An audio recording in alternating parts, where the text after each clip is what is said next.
Alrighty, let's work through a few more nutrients here and talk a little bit about calcium. When we deal with calcium, it's not just from a nutrient standpoint in the soil. It actually is extremely important for soil acidity and neutralizing soil pH, as well as soil structure or the tilth, or helping make the soil more granular. It improves that composition and structure of the soil. The most common sources of calcium that we use are lime or limestone and gypsum. And you choose the one depending on what you're trying to do. If you are needing to neutralize pH and bring up pH as well as applying calcium, lime's going to be your choice. However, if you don't need to affect pH, but you do need calcium into your soil, that's where we'd go with some gypsum. And so either one depending on what you're looking to do. When we talk about applying a calcium source, we're also applying about improving that soil structure, making the soils more granular, which allows the soil solution to move through easier, thus improving uptake of nutrients from the soil by the plants. In the grand scheme of life, applying a calcium source is relatively easy, inexpensive, and easy to apply. When we start applying some next week, I'll hope to try to get some video of it to share with you guys what we're doing at the sheep unit so that you guys are at least visually watching. I was going to have us go out and watch some of this, but we can at least get some video footage to you guys so you can see what we're doing. And remember, all that we're doing is in response to that soil test that we took as a class.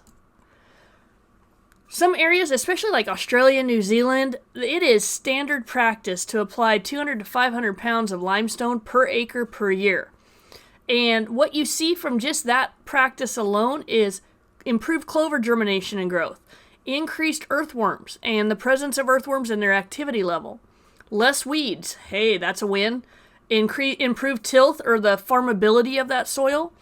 You increase the amount of soil microorganisms. There's more organic matter coming in, more soil microorganisms, and it's kind of a cascade effect of increased availability of nutrients now that we have improved soil structure, increased earthworms and microorganisms. We're getting more nutrients into soil solution for our plants. We're also going to get a little bit slower breakdown of the organic matter and releasing of aluminum, which that breaking down of the organic matter is going to prorate nutrient supply to the soil.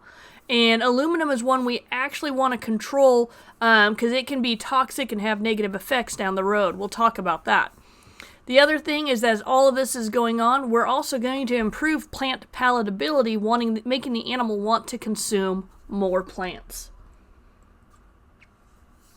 Our next nutrient is magnesium. And we need to understand that chlorophyll itself is actually almost 3% magnesium.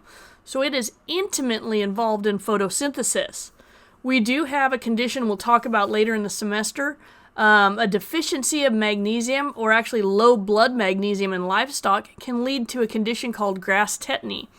And this is actually the time of the year that we would see grass tetany issues. Really good spring growth and lower magnesium levels.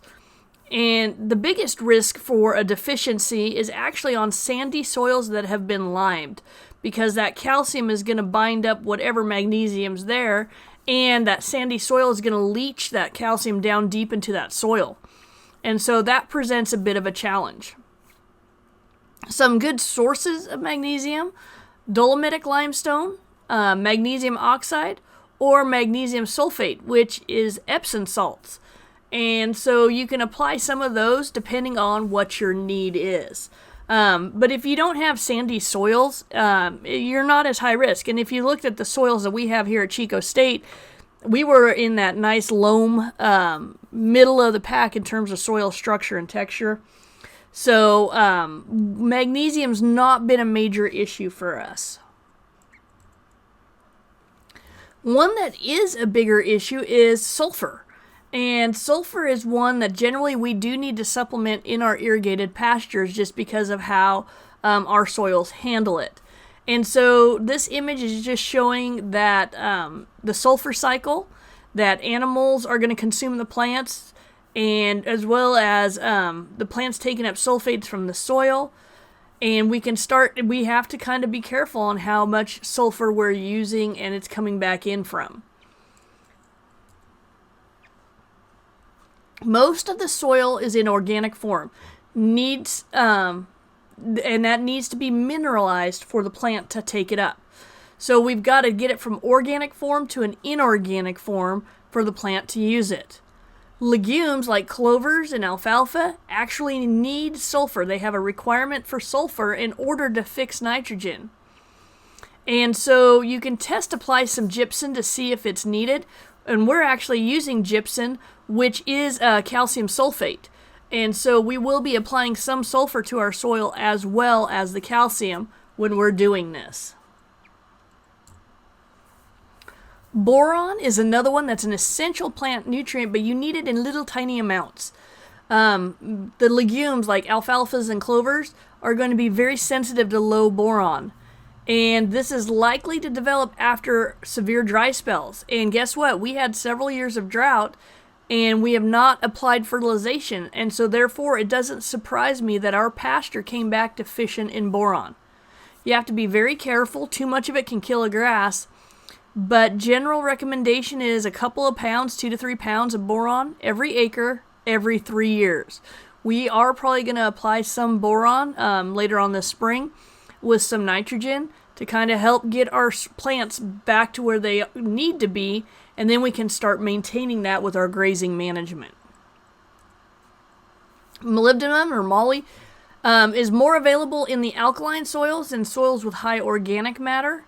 If you do provide lime or something, that's going to help improve the availability.